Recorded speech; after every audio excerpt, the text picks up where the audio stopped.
Welcome, everyone. Today, we're diving into a challenge pretty much every parent wrestles with at some point: childhood laziness and general indiscipline. Parenting is incredibly rewarding, obviously, but let's be real for a second. It can also be downright exhausting when you feel like you're constantly fighting a wall of resistance. But we aren't just throwing surface-level tips at you today. We're going to explore some profound psychological and cultural insights that hit right at the root of the issue. So get ready, because we are about to completely reframe how you view your child's activity levels. Now, before we jump in, we really need to acknowledge the source of these profound insights with the utmost respect. This presentation is derived from Gayatri Pariwar's project, Maa Ki Sanskarshala Adhyayan, and the founder of Gayatri Pariwar is Gurudev Pandit Sriram Sharma Acharya. Okay, consider this powerful premise for a moment. Laziness isn't just a temporary phase you have to wait out. It's actually considered the absolute root cause of failure and vices in a child's life. What this means is that to prevent future flaws, it is absolutely necessary to discipline children by stopping them from wrong actions early on. And you know, this concept is heavily backed by the renowned psychologist Prof. Thompson. After conducting a very detailed long-term study on the tendencies of children, he stated that whatever vices develop in a child later on, they all begin with laziness. He actually concluded that if this root of laziness is cut off right at the beginning, then even if the child remains uneducated, they can never fail in life. I mean, wow, right? That is an incredible testament to the power of nipping laziness in the bud. Think about it. Nature inherently made a child such that they can never remain quiet or inactive, even for a single moment. But parents often completely misunderstand this boundless energy. Some believe they should just give the child absolute freedom, letting them do whatever they want. But take this profound example. If a child is moving toward a fire, not stopping them is going to cause the child to burn. Now, if they're stopped, they obviously won't agree. Parents often worry that if they intervene, the child's courage will be destroyed, giving birth to fear and making them hesitate to do anything in the future. But honestly, this misunderstanding is the true origin of the low self-esteem associated with laziness. The absolutely crucial point here is how we handle that intervention. If the wisdom to stop the child is applied, and they still don't listen, then after experiencing the consequence, instead of being terrified, they'll actually realize their mistake. They'll start to consider their parents' commands far more practical. Therefore, they must definitely be stopped from wrong actions. Otherwise, disorders of fear and indiscipline are just going to grow. By prohibiting them appropriately, they actually become disciplined and come closer to their parents' emotions. Through this careful guidance, their development can be rapidly steered in a highly constructive direction. And this brings us to a really sharp realization. Discipline does not mean anger. Constant shouting and scolding actually create complexes of inactivity, whereas intellectual capacity is developed only through affection and love. Let's break down exactly why this is psychologically true. Think about parents who, instead of explaining, teaching, and patiently correcting mistakes, just believe in constantly scolding and threatening the child. We've all seen it. And maybe in our most stressful moments, we've even been there ourselves. But because of this harsh environment, complexes of inactivity begin to firmly take root in the child. The child shuts down entirely just to protect themselves from all that negativity. Children are incredibly sensitive barometers of our emotions. A child develops their intellectual capacities and core beliefs entirely through what they feel. If you knit your eyebrows and frown, expressions of despair will start reflecting instantly in the child. But then, smile just a little and the child's lips will bloom. This proves their nature is highly capable of assessing emotions right from the beginning.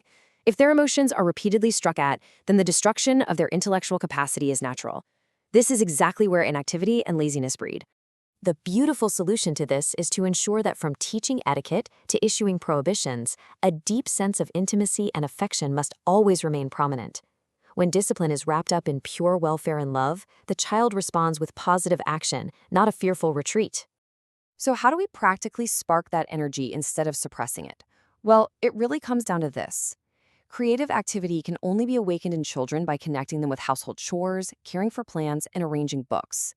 It's all about small, meaningful responsibilities.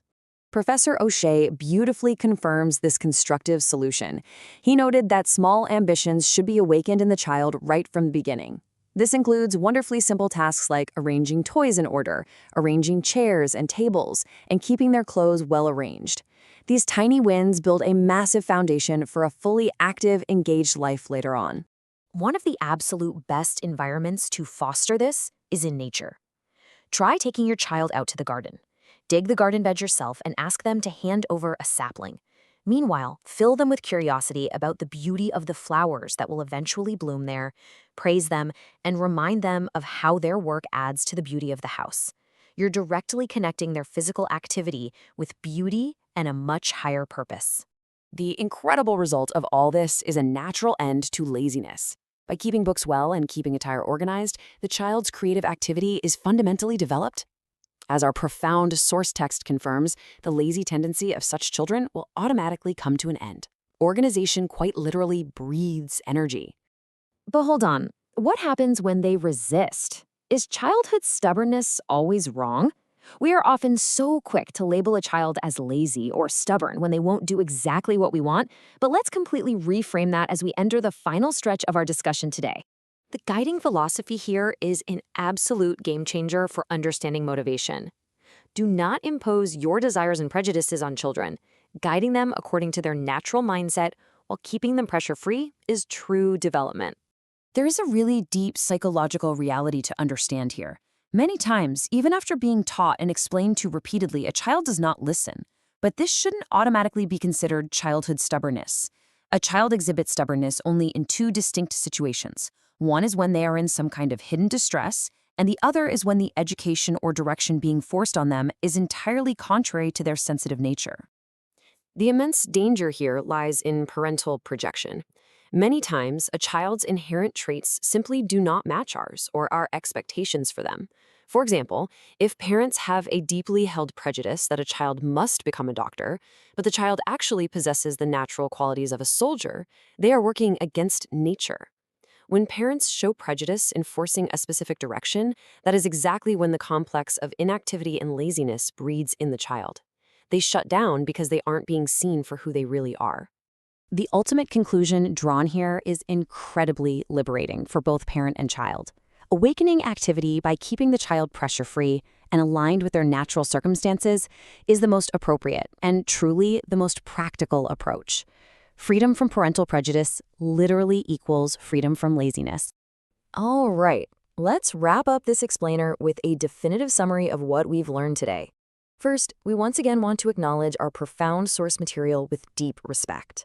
This presentation is derived from Gayatri Pariwar's project Maki Sanskarshala Adhyan, and the founder of Gayatri Pariwar is Gurudev Pandit Sriram Sharma Acharya. Second, the ultimate protection from laziness requires a complete shift in how we discipline. We must guide children with deep affection and correct direction. Shouting, scolding, or suppressing their natural energy only creates deep psychological complexes of inactivity. Finally, to foster true creativity and self-reliance, we must increase their activity by providing small, organized tasks, connecting them deeply with nature, and ensuring a pressure-free environment perfectly suited to their unique interests, not our prejudices. So I leave you with this thought. Are you trying to force your child into a mold that makes them freeze up, or are you creating an environment of love and small responsibilities where their natural energy can truly bloom? Think about it. Thanks so much for joining me on this explainer.